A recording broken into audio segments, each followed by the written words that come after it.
भुनक्तु सह वीर्यं करवावहै तेजस्विनावधीतमस्तु मा विद्विषावहै। ओम शांति शांति शांति।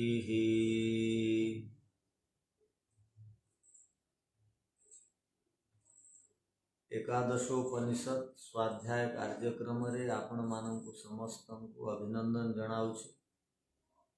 एकादशोपनिषद अंतर्गत ईशोपनिषदर स्वाध्यायर निरंतर कार्यक्रम आपण मानकर समस्तंकर उपस्थिति तथा ईश्वरंकर कृपा संचालित होउछि। आमे क्रमशः गोटे गोटे ईशोपनिषदर मंत्र गुड़िकर विषय विचार करुछन।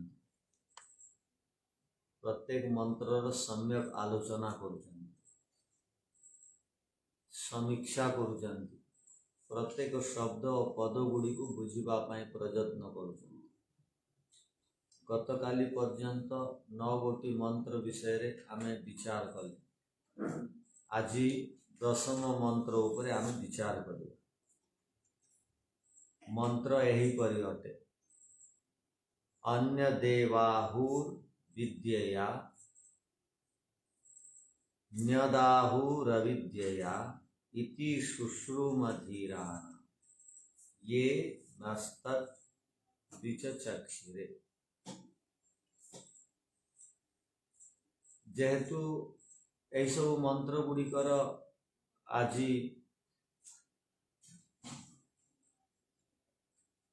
समाज रे प्रचलन नहीं, केवल किछि आदर और सम्माननीय पंडित मानकर द्वारा ये मंत्र गुड़िकर उच्चारण हुए। सेथिपाई जेतेबेले एहीपरि मंत्र गुड़िकर आमे श्रवण करूँ तो आमको किछि किछि नुआ लागे।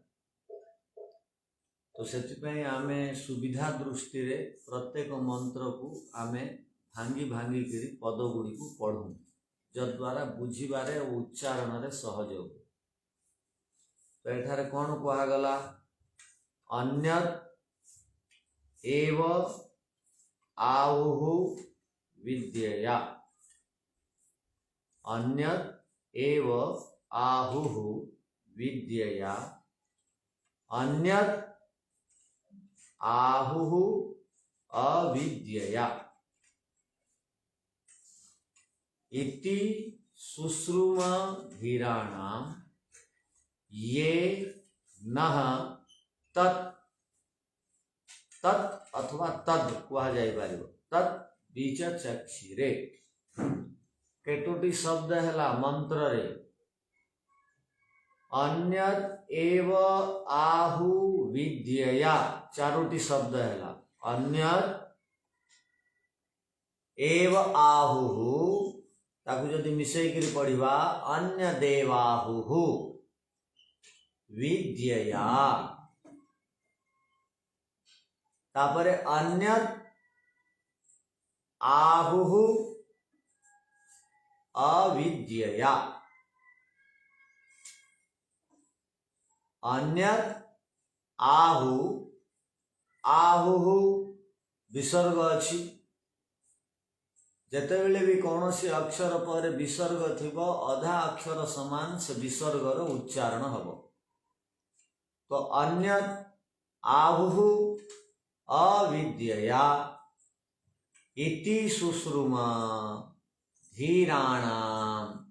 ये नः तत् विचक्षिरे। संभवतः मंत्र पढ़िबा आमे जानी पकई चंदी। एबे चलंतु मंत्रर अर्थ बुझिबा पई आमे समस्त प्रयत्न करू। प्रथम शब्द कहगला अन्यत् एव। एव अर्थात ही, अन्य ही। अन्यत् एव आहु कहा जायछि। विद्यया तार अर्थ है विद्यार फल अन्य प्रकार अटे। विद्या द्वारा लाभ अन्य प्रकार प्राप्त हुए। अन्य आहु अविद्यया अविद्यार मध्य फल अन्य प्रकार प्राप्त हुए। दियोटी जाकर फल समान नुह, भिन्न भिन्न अटे, किंतु दियोटी जाक कार्य द्वारा आमे लाभान्वित हुआ।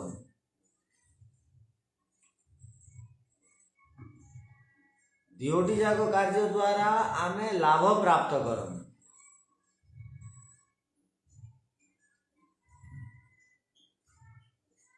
इति यही प्रकार सुश्रुम सुना जाए। धीराणाम विद्वान पंडित विवेकी ब्राह्मण प्राज्ञ पुरुष साधक योगाभ्यासी एमानंकु कहाजिव धीराण। जो मानकर धैर्य अच्छी, जो माने सहनशील अटंती, जो माने तांकर सुखरे बाधा देले मध्य विचलित हुअन्ति नहीं, गंभीर रहन्ति, एपरी धीर लोक मानकर कहिबा अनुसारे इति सुश्रुम धीराणाम ये जो धीर माने ये धीराणा जो समस्त धीर मानकर द्वारा धीराणाम धीर मानकर जोगु आमे एहा शुणिबाकु पाइबु। ये नह तद विचचक्षिरे अर्थात सेमाने आम समस्तंकर पाई नह माने आम समस्तंकर पाई विचचक्षिरे व्याख्यान देइचंती, उपदेश देइचंती। विद्वान माने आम समस्तंकर पाई एहा उपदेश देइचंती कि विद्यार फल पृथक अटे, अविद्यार फल पृथक अटे, दियोटी जाकर फल एक नुह। ते मंत्र को सुनिला परे आम समस्तंकर मन भितरे गोटे प्रकार संशय उत्पन्न हो, जिज्ञासा उत्पन्न हो। यह तो समस्त को जना कि विद्यार फल अलगा मिल, अविद्यार फल अलगा मिल। कौन पे एठारे कहगला ए विषय तो ये कहुच्छी विद्यार अर्थ जो ज्ञान कहगला गत मंत्र रे, अविद्यार अर्थ जो कर्म कहगला गत मंत्र रे। गत मंत्र रे कहा जाइथिला कि केवल कर्म रे जो माने निजकु नियोजित रखंती सामान्य कर्म रे सेमाने घोर अंधकार को प्राप्त हुअन्ति, दुख को प्राप्त हुअन्ति। आउ जो माने केवल ज्ञान रे निजकु नियोजित रखंती सेमाने एमानंक ठारू अर्थात जो माने सामान्य कर्म करी अंधकार को प्राप्त होचंती सेमानंक ठारो आउ बेसी अंधकार को दुख को प्राप्त होती कहगला। तो से अर्थ को एठे आमे नेबानी। सेथिपे आउ थरे कहगला जदि मंत्र पुनः एकदा एठारे वर्णन रे उपदेश माध्यम रे मंत्र माध्यम रे परम ऋषि ईश्वर बा ईशोपनिषदर ऋषि जदि कहउचंती मंत्र को आउ थरे तो तार जहाँ सब रहस्य अच्छी मंत्र भितरर ताकू वर्तमान प्रकट करवा और बुझिबा। तो गोटे गोटे शब्दर अर्थ बुझिबा। एठार कहगला अन्यत एव आहु विद्यया। हे संसार लोक माने उपनिषदर पाठक भाई भौणी माने आपण माने जदि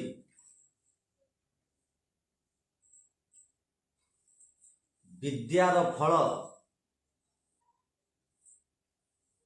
ज्ञानर फल तत्व ज्ञान फल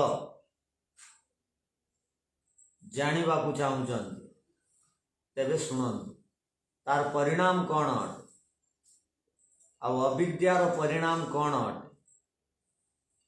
अविद्या कर्म उपासना को कहा जाए और विद्या तत्व ज्ञान को कहा जाए, विशेष ज्ञान को कहा जाए। गत काली कहा जाइथिला विशेष कर्म और विशेष ज्ञान। तो विशेष कर्मर विशेष ज्ञानर फल अलग अलग है। विद्या द्वारा और अविद्या द्वारा, कर्म द्वारा और ज्ञान द्वारा आमे विशेष विशेष उपलब्धि गुड़ी को प्राप्त करन। एटा किए कहउचंती तो कहगला आमे कहूना।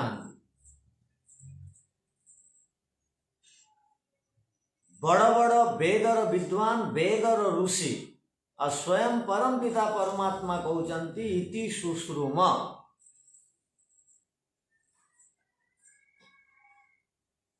काले कर्म और ज्ञान द्वारा अर्थात सर्वप्रथम आम समस्त को सीधा सीधा निष्काम कर्म करिवार अवसर प्राप्त हुए नहीं। कहीं जदि जीवन रे इच्छा पोषण करिवे आपण आमे समस्ते जो माने वर्तमान सकाम कर्म रे निजको नियोजित रखिछन्ति से माने जदि इच्छा करिवे कामना करिवे कि मु काली ठारू निष्काम कर्म करिवा आरंभ करिवी तो एटा संभव नुह। सीधा सीधा कहीं निष्काम कर्म करि पारिबे नहीं। तो कौन करबा को पड़िबो निष्काम कर्म को बुझिबा पई जीवन रे निष्काम कर्म युक्त हेबा पई कौन करबा को पड़िबो तो कहा गला सकाम कर्म को जो दी भाग रे विभक्त करा जायछि। गोटिए सकाम कर्म अटे पाप, गोटिए सकाम कर्म अटे पुण्य। पुण्य और पाप शुभ अशुभ को सकाम कर्म को आ जाए। ए दियोटी सकाम कर्म द्वारा कर्माशय तैयारी हुए, संस्कार डिपोजिट हुए मन भितर। कर्म कर्म तो कला मात्र के समाप्त हो जाए एक सेकंड भितर। मु वर्तमान कहूची कहवा कर्म अटे एक गोटे गोटे शब्द वाक्य कहला पर आउ गोटे गोटे नुआ शब्द आसुची जो पुराना शब्द समाप्त हो जाउची किंतु तार संस्कार तार छाप आमर हृदय भितर मन भितर अंकित हो जाए पड़ जाए। से संस्कार आमको आउ थे सेमिति शब्द कहवा को बाध्य करे। जो माने सब मिछ कहती मिछर संस्कार पड़ जाए आ से संस्कार मिछ कहवा को बाध्य करे। आत्मा को किछि भाविबार अवकाश मिले ना। से मिछे मिछे कहवा पई मन बुद्धि इंद्रिय गुड़ी को प्रेरणा दी। तो एठार कहगला सकाम कर्म दी प्रकार अटे। गोटे पाप युक्त सकाम कर्म गोटे पुण्य युक्त सकाम कर्म। केवल सकाम कर्म जो माने करबा को कहंती बा सकाम कर्म रो अर्थ आमे निष्काम करि पारिबुनु कहंती समान को जानिबा उचित। आमे भी कहूचु शास्त्र भी कहे सकाम कर्म करबा उचित। प्रथमे जदि पुण्य सकाम कर्म करिबा तो लाभ कौन हबो पाप सकाम कर्म धीरे धीरे समाप्त हो। पाप रु मुक्ति पाइबा पई संपूर्ण जीवन आमे प्राप्त होइछन। अर्थात आमे पाप रु रहित अन्याय रु रहित अधर्म रु रहित छल कपट रु रहित कुटिलता रु रहित हेबा पाई ही जन्म ग्रहण करिछन्ति। तो जेतेबेले आमे सकाम पाप कर्म छाड़ी दियंती सेतेबेले सकाम पुण्य कर्म वृद्धि पाए। आ सकाम पुण्य कर्मर संस्कार जेतेबेले आमर हृदय रे मन भितर छाप पड़े सकाम पुण्य कर्मर तेबे आमे आहिस्ते आहिस्ते धीरे धीरे करी निष्काम कर्म आड़कू बढ़ंती। तो जेकोसी लोक संसार रे अछंती समस्ते सीधा सीधा निष्काम कर्म, आज जो माने जोगी अटंती से माने सीधा सीधा निष्काम कर्म करवा आरंभ कर नथिले। से माने सकाम पुण्य कर्म प्रथम कले। सकाम पुण्य कर्म अर्थ कौन कि परोपकार करवा। सकाम पुण्य कर्म अर्थ कौन कि संसार अभाव को दूर करने प्रयत्न करवा। अर्थात जदि आपण समर्थ अटंती आमे यज्ञ रे गोटे मंत्र पढ़ंती इष्ट आपूर्त। इष्ट कहा जाए यज्ञ करवा। जदि स्वर्ग रे इच्छा अछि, प्रदूषण मुक्त समाज गठन करिवार अछि, जदि भल पुओ झीर इच्छा अछि, जदि धनर इच्छा अछि, जदि स्वर्गर इच्छा अछि, तो यज्ञ करंतु बोली कहगला। तो यज्ञ को इष्ट सकाम कर्म कहगला। इष्ट सकाम पुण्य कर्म। आपूर्त सकाम पुण्य कर्म कौन? आपण सामर्थ्यवान अटन, आपण पाखरे ईश्वरंकर कृपारू और ईश्वरंकर प्रदत्त शक्ति सामर्थ्य को विनियोग करी आपण बेसी धन अर्जिबारे समर्थ है। अब आपण सेवा परोपकार करने को चाहते। क्योंकि विद्यालय अभाव थिला से विद्यालय भवन तैयारी करदे।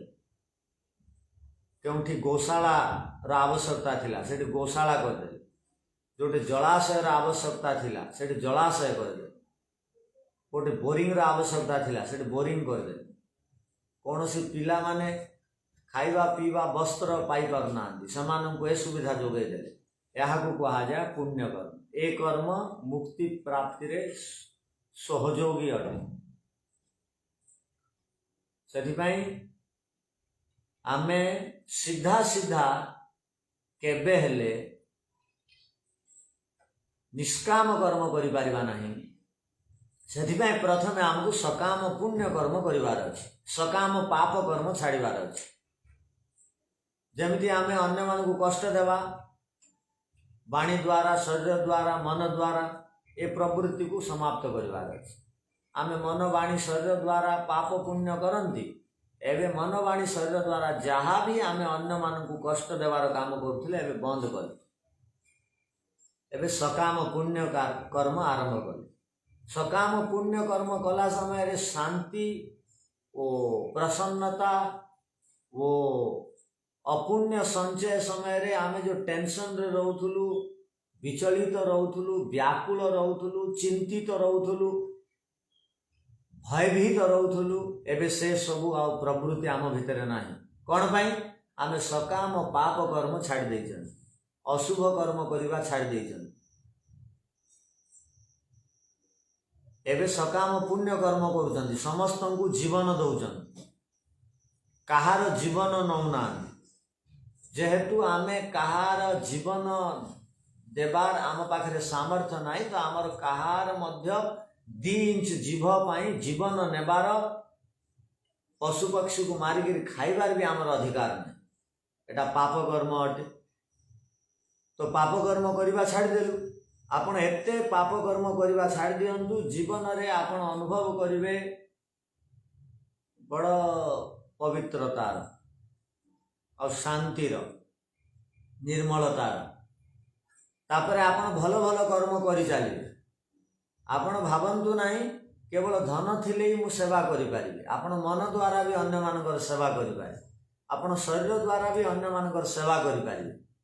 2-4 घंटा अन्य मानकर सेवा शुश्रूषा पाई आ जहाँ वर्तमान उपनिषद कक्षा मानकर शुणुचंती अन्य मानकु कहिबा पाई, एटा भी बड़ सेवा अटे। ज्ञान वितरण सेवा एटा बड़ पुण्य काम अटे। अन्य मानक पर्यंत पहुँचेबा, शरीर द्वारा वाणी द्वारा पहुँचेबा और सोशल मीडिया माध्यम रे अन्य मानकर पर्यंत ए वार्ता देवा, तो ज्ञानर प्रचार प्रसार हेबो, तो पुण्य कर्मर वृद्धि हेबो। धीरे धीरे जमती आमे पुण्य कर्म को, सकाम पुण्य कर्म को वृद्धि करिबा, सेतेबेले सेतेबेले आमर भितर आउ उत्साह, आउ उद्दीपना, आउ आम भितर ऊर्जा, आउ एपरी काम करिबा पाई शक्ति, एपरी सामर्थ्य, ए सबू ईश्वरंकर कृपारू सामर्थ्य शक्ति प्राप्त हो जद्वारा आमे धीरे धीरे सत्वगुण प्रधान हेबा तथा निष्काम कर्म करिवार सक्षम हेबा। तो मंत्रर उद्देश्य अटे अविद्यार अर्थ कर्म आ मंत्रर उद्देश्य अटे कि सीधा सीधा कर्म आपण निष्काम कर्म करि पारिबे नाही। तो मंत्र कहवा को चाहूचंती प्रथमे सकाम पुण्य कर्मरु जीवन रो दिशा परिवर्तन रो अध्याय को कड़ी को आरंभ करंतु तापर धीरे धीरे धीरे आपणकर अविद्या अर्थात निष्काम कर्म करिवे से निष्काम कर्मर फल बहुत बड़ अटे अर्थात तत्व ज्ञान प्राप्ति रे से निष्काम कर्म आमर समस्तंकर सहयोगी हो। तो वर्तमान आमे प्रथम कथा सुनिले कि अन्यत एव आहु विद्यया अन्यत आहु अविद्यया अविद्यार फल पृथक अटे कर्मर फल पृथक अटे। अन्यत आहु एव विद्यया विद्यार फल पृथक अटे ज्ञानर फल पृथक अटे। ज्ञान जेतेबेले आमर विशेष ज्ञान रे बदली जीव ज्ञानर अर्थ केवल शाब्दिक ज्ञान नुह ज्ञानर अर्थ वक्ता लेखक हेबा पर्यंत सीमित नुह ज्ञानर अर्थ जहाँ भी ग्रंथ मानकरे लिपिबद्ध अच्छी सिद्धांत ताकू जीवन रे उतारिबा व्यवहार रे आनिबा जेतेबेले आमे व्यवहार रे आनंती ज्ञान को शास्त्र रे कहा गला शास्त्र रो उद्देश्य कौन आमे आगामी दिन रे कठोपनिषद पढ़िबा कठोपनिषद गोटे बड़ कथा कहा गला शास्त्र रो उपदेश कौन संक्षेप रे कहंतु शास्त्र रो उपदेश कौन याकू संक्षेप रे कहंतु। तो कहा गला यदा सर्वे प्रमुच्यन्ते कामा ये अस्य हृदि श्रिताः अथ मर्त्यो अमृतो भवति अत्र ब्रह्म समश्नुते। तापरे गोटे श्लोक माध्यम रे उपनिषदकार कहउचंती कठ महर्षि यदा सर्वे प्रविद्यन्ते हृदयस्य इह ग्रंथयः अथ मर्त्यो अमृतो भवति अथ मर्त्यो अमृतो भवति एतावत् ही अनुशासनम अर्थात अनुशासनम रो अर्थ शास्त्र को अनुशासन कहा जाए शास्त्र एहा ही अनुशासन अटे अनुशासन उपदेश को मध्य कहा जाए और शास्त्र शब्द अनुशासन शब्द गोटे धातु तैयारी है शाशु अनुशिष्टो और शिष्य शब्द अनुशासन शब्द शास्त्र शब्द गोटे धातु तैयारी है अर्थात जेकोसी शब्द गुड़ी को आम निर्माण करती प्रस्तुत करती तैयारी करती बा शब्द गुड़िकर आम वाक्य द्वारा प्रयोग करती से शब्द गुड़िकर मूल धातु अटे धातु शब्द को धारण करे। तो आम शुणुले शास्त्र मूल उद्देश्य कौन उपदेश कौन तो एठार कहगला एतावत ही अनुशासनम यही शास्त्र उपदेश अटे यही प्रत्येक शिष्य मान को जानिबा उचित जो माने अनुशासन रे रहंती जो माने शास्त्र विरुद्ध आचरण करंती नहीं जो माने निजर जीवनर लक्ष्य अटे पंच क्लेश को दग्ध बीज करदेवा सेते दिन पर्यंत जो माने ज्ञान अर्जिबार नियम को केबे हेले उल्लंघन करंती नहीं बंद करंती नहीं निरंतरतार सहित दीर्घ काल निरंतरीय सत्कार आश्रयित अर्थात निरंतर जो माने कार्य को बिना विराम रे करंती जीवन मुक्त न हो गला पर्यंत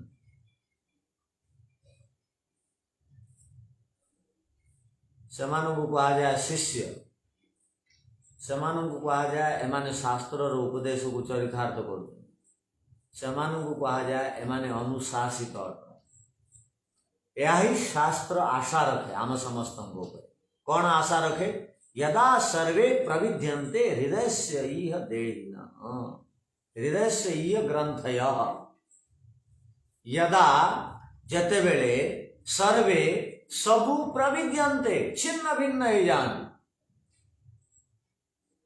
कौन छिन्न भिन्न हो जाती? हृदय से हृदय रे थिबा ग्रंथ माने गंठी। आम जो मैंने पैदा पिंधती जानते ब्रह्म गंठी कह जाए, माने न खोलिला भाया गंठी को ब्रह्म गंठी कह जाए। हृदय रे थिबा गंठी माने अविद्या, गंठी माने क्लेश, गंठी माने दोष, गंठी माने दुख, गंठी माने विपरीत ज्ञान। जहाँ भी मन भितर विपरीत ज्ञान अच्छी, क्लेश अच्छी, अविद्या अच्छी, कुसंस्कार अच्छी, ए सबू संस्कार को जदिन पर्यंत आम समाप्त कर दौना अथ मर्त्यो अमृतो भवति। समाप्त करदेला परे मर्त्य माने मरणशील मनुष्य, अमृत माने मोक्ष को प्राप्त हो जाए। यही कौन अटे? शास्त्र अटे। यही शास्त्र उपदेश अटे। शास्त्र आउ किसी कहवाक चाहूना, यही कहवाक चाहते। कौन कहवाक चाहते? यदा सर्वे प्रमुच्यन्ते कामा ये अस्य हृदिश्रिताः अथ मर्त्यो अमृतो भवति अत्र ब्रह्म समुस्मृते। जेते बेले आमे सबू कामना गुड़ी को छाड़ दियो। कामना माने इच्छा, काम को आ जाए इच्छा को। गोटे स्वाभाविक इच्छा रहे और गोटे नैमित्तिक इच्छा रहे। स्वाभाविक इच्छा क्या कह जाए? जीवात्मार स्वाभाविक इच्छा कौन, नैमित्तिक इच्छा कौन? जार बिना आम चली पारिबा नहीं, ताकू कह जाए स्वाभाविक इच्छा। और जार बिना भी आम चली पारिबा ताकू कह जाए नैमित्तिक इच्छा। नैमित्तिक इच्छा तो जीवन रे जहाँ भी सब नैमित्तिक इच्छा अच्छी से सब इच्छा गुड़ी को मारिबा पई कहगला, समाप्त करबा पई कहगला, दग्धबीज करबा पई कहगला, जड़ सहित काटी देबा पई कहगला, मूलोत्पाटन करबा पई कहगला। मान जेते दिन पर्यंत आमर भीतर इच्छा थिबो, नैमित्तिक इच्छा थिबो, अर्थात ए वस्तुर बिना मु चली पारिबि नहीं, ए वस्तुर बिना चली पारिबि नहीं, रही बोले तार संगे रही, खाई बोले एटा खाई, पिंधि बोले एटा पिंधि, एटा कह जाए नैमित्तिक इच्छा। आवश्यक इच्छा बिना तो आम रही पारिबा नहीं। आमर गोटे स्वाभाविक इच्छा है जार बिना आम चली पारिबा नहीं। कौन? सुख पाइबा, एटा स्वाभाविक इच्छा, एटा जीवात्मा सहित रही था। तो स्वाभाविक इच्छा सुख को प्राप्त करिबा। क्यों सुख को प्राप्त करिबा? ईश्वरंकर सुख को। माने जेतेबेले जीवात्मा को प्रश्न करा जाए मनुष्य मानू तमे किपरि सुख चाहूच, दुख मिश्रित सुख चाहूच, शुद्ध सुख चाहूच ना दुख मिश्रित सुख चाहूच? आपण माने दुकान को जाती सेतेबेले बेसी मूल्य देकरी मध्य आपण शुद्ध जिनिस आण। कौन पाई? आपण को जना अशुद्ध जिनिस द्वारा अनेक प्रकार समस्या विघटन घटिबो, शारीरिक समस्या गुड़ी को आमे प्राप्त करिबा। सेति आपण भल जिनिस आणंती, कम आणंती, आउ स्वास्थ्य पाई उपयोगी आणंती। सेमती जेतेबेले आपण मान को प्रश्न करा जिवो दी प्रकार सुख अछि, गोटे दुख मिश्रित सुख आ गोटे शुद्ध सुख। तो आपण कौन कहबे? हृदय हाथ रखिक कहतु तो आपण कहबे मते शुद्ध सुख दरकार। आ जो माने शुद्ध सुख चाहती, शुद्ध सुख ईश्वरंकर छड़ा और केउठी बध्य नाही। तो महर्षि दयानंद को ऋग्वेद आदि भाषण भूमिकारे से समय रे किए पचारि थिबे कि क्यों इच्छा को जीवन रे स्थान देवा उचित, क्यों ऐषणा को जीवन रे स्थान देवा उचित। से कौन कहले ऋग्वेद आदि भाषण भूमिकारे? समस्त को संसार लोकों को ऐषणा करवा उचित, इच्छा करवा उचित। कामना एटा तांकर स्वाभाविक की प्रक्रिया अटे। बिना कामना रे आमे आखिर पताका को भी तल ऊपर कर पारिबा ना। आखि जो तल ऊपर होउछि पलक, यह मध्य तल ऊपर हो पारिबो ना बिना कामना। एपरि आमे पढ़ंती तो आमे जे कौनसी कार्य करंती कामना युक्त होकर करंती। तो महर्षि दयानंद कहउचंती क्यों कामना को करवा उचित? से कहले तीनोटी ऐषणा को छाड़ी चतुर्थ ऐषणा को जीवन रे स्थान देवा उचित। केते बड़ कथा कहले एठारे कहा जाउची यदा सर्वे प्रमुच्यन्ते कामा ये अस्य हृदि श्रिता आमर अंतःकरण चतुष्टय थिबा जहाँ भी कामना अछि से कामना ही राग द्वेषर कारण अछि जहार जेते पुत्रेषणा लोकेषणा वित्तेषणा थिबो से सेते बड़ संसारर राग द्वेषी हेबो से सेते बड़ संसारर अविद्यार भंडार कहइबो से सेते बड़ संसारर भयभीत बाला प्राणी हेबो से सेते बड़ जड़ चेतन को एकात्म रूप रे देखुथबो राग द्वेष रे तार वृद्धि पाइबो आ जार राग द्वेष वृद्धि पाइला ना से केबे हेले मंत्र रे जो कहा गला धीराणाम से धीर ही पारिबो नाही से गंभीर ही पारिबो नाही से विवेकी ही पारिबो नाही तो धीर मानकर कोन कहिबा अटे धीर केउ माने हुअंती विद्वान पंडित केउ मानकु कहा जाए तो एठारे कहा गला जो माने शास्त्र रो कथन को 100% आज्ञा गुड़ी को 100% मान्यता दियंती जीवन रे स्थान दियंती आ ताकू स्वीकार करंती यदा सर्वे प्रमुच्यन्ते कामा ये अस्य हृदि श्रिता हृदय रे थिबा समस्त कामना को जे मूलोत्पाटन करंती समस्त कामना गुड़ी कर अर्थात पुत्रेषणा रूपक कामना रहिबा अनुचित जदि आमे मर्त्यो अमृतो अर्थात मरणशील प्राणी रु अमृतत्व को पाइबा को चाहूचंती पुत्रेषणार अर्थ कौन पुअर इच्छा केवल एते इच्छा न शिष्यर इच्छा ना परिवार इच्छा मन जो मानकर पुओ झियो नांती भाभी दियंतु संसार रे से माने आउ कौनसी घरर संतान संतति को से माने स्वीकार करती तांको पुओ झियो भाव रे देखंती तांको भल पांती सेथिरे से माने सुख अनुभव करंती बा जो माने अन्यर पुओ झियो को वर्ण कलेनी स्वीकार करनी पालित पुओ रखिले नाही तो से माने निजर परिवार पति पत्नी परस्पर रे प्रेम रखंती एटा को भी कहा जाए पुत्रेषणा पति पत्नी परस्पर को देखिक जदि सुख अनुभव करुचंती तो यहाँ पुत्रेषणा से माने अन्य मानक देखिक जदि सुख अनुभव करुचंती पुओ झियो मामू भणजा भाई मानक सेटा मध्य पुत्रेषणा अटे परिवार जे कौनसी सदस्य मानक देखिक जदि आमे सुख अनुभव करुचंती आ तांकर सहित उठिबा बसिबा खाइबा पीबा रहिबा कथावार्ता हेबा को भल पाउचंती आपणकर भितर पुत्रेषणा अछि आपण अमृतत्व को पाई पारिबे नाही आपण धीर मानकर कथा बुझी पारिबे नाही सेथिपाई तो बड़ समस्या हो गला जटिल कथा हो गला उपनिषद कि जो धीर माने विचक्षी रे कहउचंती कोन कहउचंती अविद्यार फल पृथक अटे आ विद्यार फल पृथक अटे एटा किए बुझिबो जो माने ऐसणाग्रस्त थिबे से माने बुझिबे नाही प्रत्येक गृहस्थी तांकर यदि इच्छा पूर्ण हो गला विवाह हबार उद्देश्य थिला उत्तम पुत्र प्राप्ति से प्राप्ति काम समाप्त हैला तो एबे ऐसणा मुक्त हेबा उचित सेमान आ परिवार रो कौनसी सदस्य मानकर प्रति सेमानंको देखिला मात्र के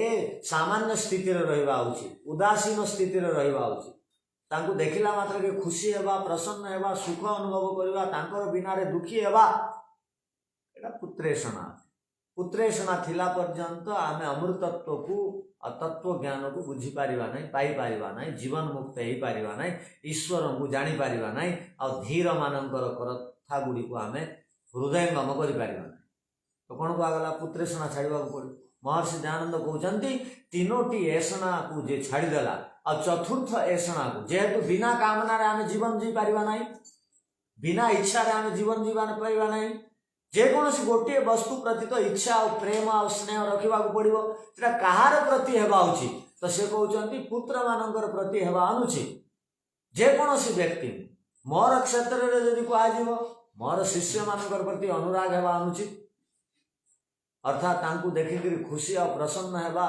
ताकु देखिला पर मु खुशी जदि अनुभव करुच्ची प्रसन्नता अनुभव करुच्ची आ सेमानकर भितर मु सुख देखुची तो सेमानकर भितर जेतेबेले मु ईश्वर को देखिबी सेतेबेले ईश्वर प्रति प्रेम उत्पन्न हब, श्रद्धा उत्पन्न हब। देखंतु तो ईश्वर केते सुंदर देह गठन कले, देखंतु तो ईश्वर कृपारू ए शिष्य ब्रह्मचारी मानू गुरुकुल पढ़ार सौभाग्य प्राप्त है। देखंतु एमाने सकाळे ब्राह्म मुहूर्त उठती आ 8:30 शोई पड़ती। ए सब कथा जितेबाला आम मन पकाऊ से ईश्वर कृपारू ए सब संभव है। आज भाया कली जुग जहाँ कह जाए अन्याय अत्याचार वातावरण जो कल्पना ही करा जाई पारिबो नाही, वेद को शुणा लोक मानकर संख्या बहुत कम। ए परिस्थिति रे वातावरण रे जुगरे मध्य एमती ब्रह्मचारी मानकर निर्माण होछि एपरि कल्पना करवा से भितर मध्य ईश्वर को अनुभव करवा। तो कहबार अर्थ पुत्रेषणा को छाड़ा पड़े, शिष्येषणा को छाड़ा पड़े, परिवार लोक मान प्रति प्रेम आ देखिले खुशी होगी, तांकर सहयोग रे मोर वृद्धावस्था कटिज सुख सुखरे। निराधार कल्पना, आधारहीन कल्पना। तो पुत्रेषणा वित्तेषणा, वित्तेषणा अर्थ घर चिंता, केवल भीतर अर्थ पैसा ही नुह, घर अटे, अन्नर चिंता, गाड़ीर चिंता, ए सब भौतिक पदार्थर जो कामना आमे गोटे पर गोटे कामना रखती यहाँ कह जाए वित्तेषणा। तापर कहगला लोकेषणा, एटा महाभयंकर अटे। समस्ते छोट बालक ठारू आरंभ करी बड़ वृद्ध पर्यंत समस्त गोटे इच्छा रहे मत सम्मान मिलू, मोर कहीं निंदा करंतु ना। ए समाज रे काम कले निंदा भी हम। ए संसार रो अर्थ कौन?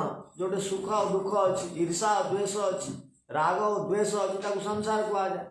समस्ते पूरा दुनिया केबे हेले आपनकर प्रशंसा करिबो ना। मन रखि थांतु, गत दिन मानकर जदि आपनकर 1000 जन प्रशंसा करुथुले तो किछि दिन पर आपनकर 20,000 लोक निंदा भी करिवे। जार जेते प्रशंसा हुए ताठू बेसी निंदा भी हुए। से संसार ठारू कौन सी आशा रखा अनुचित। से आम सांख्य दर्शन गोटे सूत्र पढ़ू, निराश सुखी पिंगलावत। अर्थात जो माने सांसारिक वस्तु रे आशा रखती नाई, सेटा पाईगले मु सुखी होइजिबी एपरी कल्पना करती नाई, सेमाने ही सुखी रहती।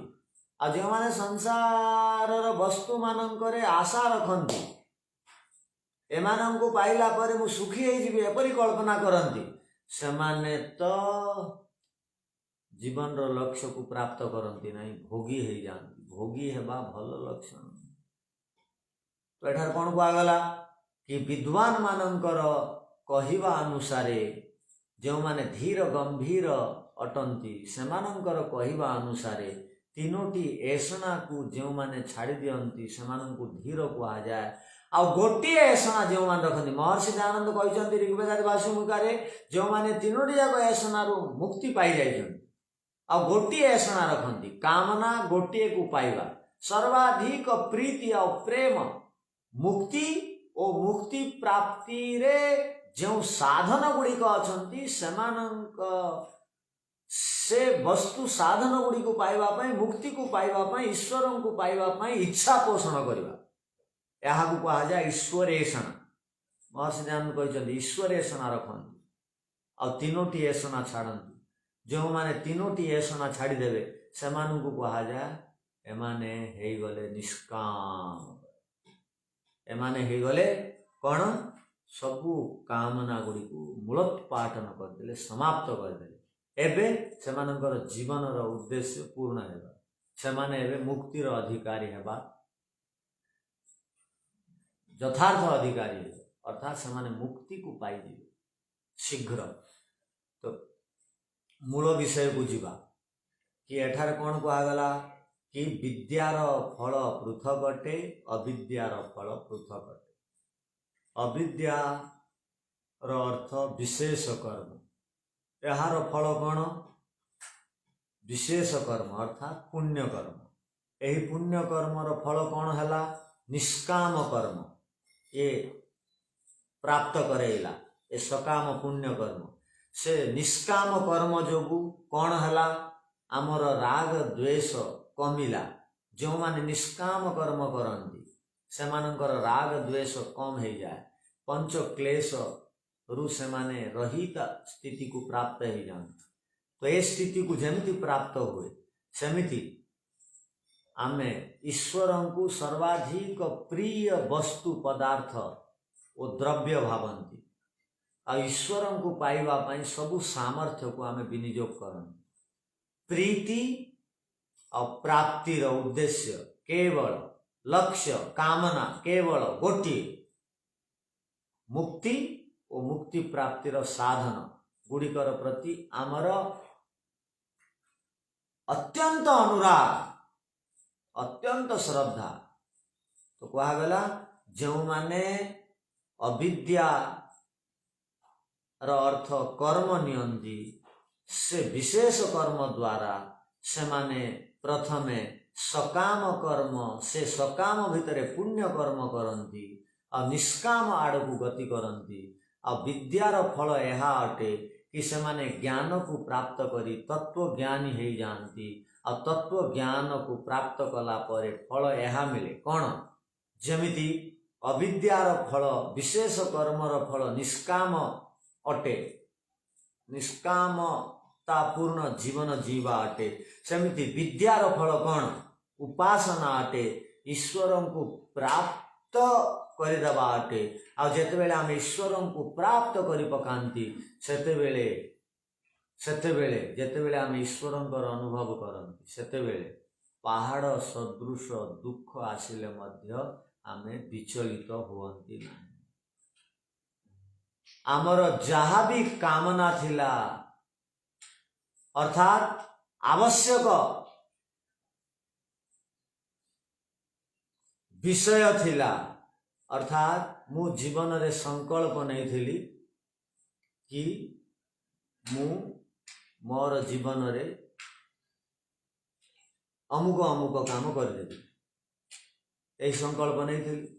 संकल्प नेबा उचित स्वप्न देखा उचित बड़ बड़ कामर स्वप्न देखा उचित आ से स्वप्न पूर्ण न हेला पूर्वरु जदि कौनसी प्रकारे केउठारु बाधा विघ्न उत्पन्न हैला तो विचलित न होकर आग को बढ़िबा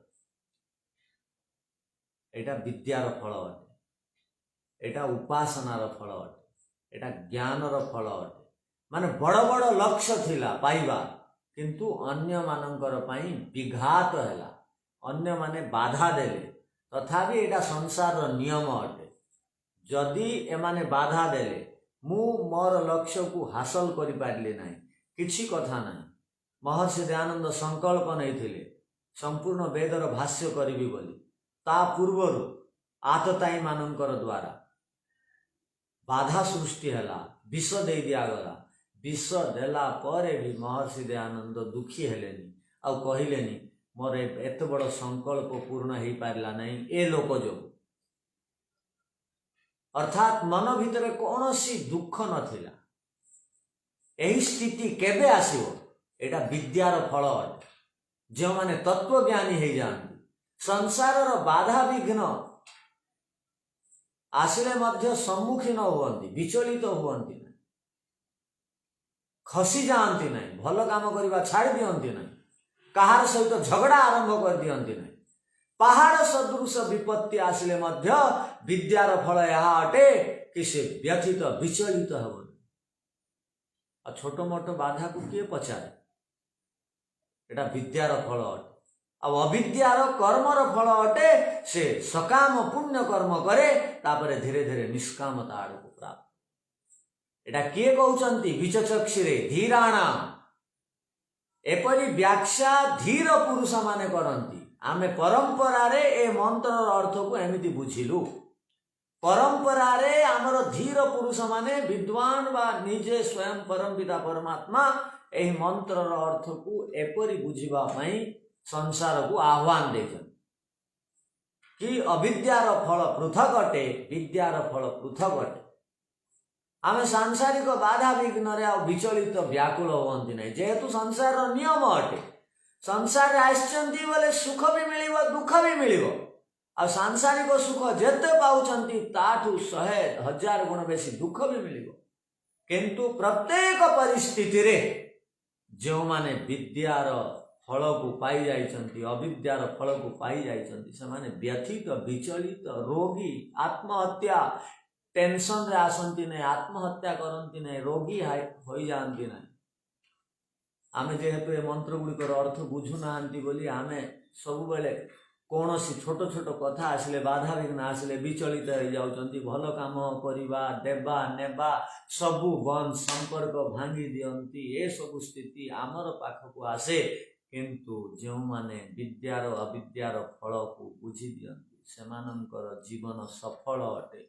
आसंतु एहा किए कहउछन्ति इति सुश्रुम एपरि सुना जाए धीराणाम धीर मनुष्य मानकर द्वारा जो माने कामना वासना विनिमुक्त अटंती विनिर्मुक्त अटंती। जो मानकर भितरे रजोगुण नाई तमोगुण नाई सत्वगुण प्रधान अटंती।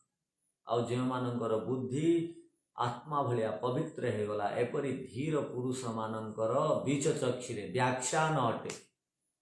कौन अटे कि विद्यार फल यह अविद्यार फल यह। तो आसंतु विद्या और अविद्यार लाभ नेबा। अविद्यार अर्थ कर्म, अविद्यार अर्थ आगामी दिन रे निष्काम कर्म। प्रथमे सकाम पुण्य कर्म तापर निष्काम कर्म फल अटे। अविद्यार फल अटे तत्व ज्ञान को प्राप्त करिबा आ सांसारिक बाधा विघ्न प्राप्त हेले मध्य सुखी दुखी हेबा नहीं। आओ जो माने संसार समृद्धि को पाइकरी मध्य विचलित हुअन्ति नहीं, चित्तरे कौनसी परिवर्तन नहीं, विकार नहीं, अभिमान नहीं, अहंकार नहीं। आ संसार रे शून्य स्थिति को प्राप्त हो गले मध्य विकार नहीं, दुख नहीं, क्लेश नहीं, संताप नहीं, कार ऊपर आरोप लगेगा नहीं। एपरी जीवन है कोई जीवन को आ जाए, सात्विक जीवन को आ जाए, पवित्र जीवन को आ जाए, साधक जीवन को आ जाए, तत्व ज्ञानी हेबा यह उपनिषदर संदेश अटे।